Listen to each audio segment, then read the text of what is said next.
thank you very much, number 14. Salamat. Next, another one in pink. Hi, number 14 for the boy. Palakpakan natin siya. Kamusta naman ang hair? Sino nag-ayos ng buhok mo? Isa po. Isa. Dami tayo dyan. Alright. Sige, anong pangalan mo?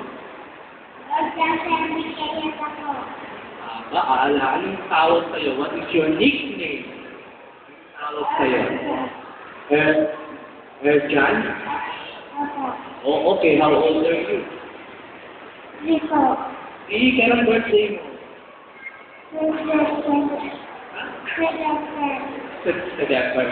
September, mag-birthday ka pala? No, happy birthday! It's a nice birthday gift for you. Nandito ka ngayon sa SL Search. Bilang start, sige, what can you do for us? Anong gagawin mo? Anong pamagat ng pilanto? Kaya ako, galing ng buwan ng umika rin yun. Sige nga, tingnan natin sila.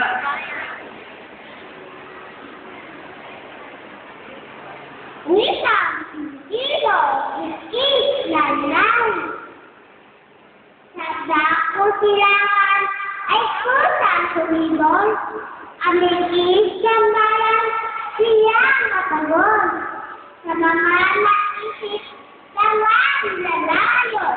Ang Pinoy nalay, bilang isang nasyon. Ngayon gumagara sa puso at diwa. Ang likas sa isang nakasang lalayan. Yan ang yung bigkis na pagbakan sa puso sa pagkulang. Lalay sa isa.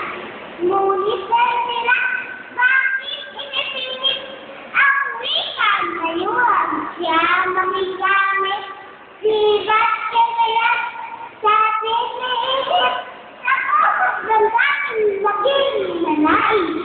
Sa gayon, isang sila ba? Ang lalo ang bakit sambalan siya. Lalo sa tatlo, sa kusaring kumit at ang sigatlay. Pilit sa unang yati. Kakailan dapat lang ipanin sa una. Wika ang kasusi na ang kakatula. Tapos lang lahat. Siya Wow! Walang pangalan!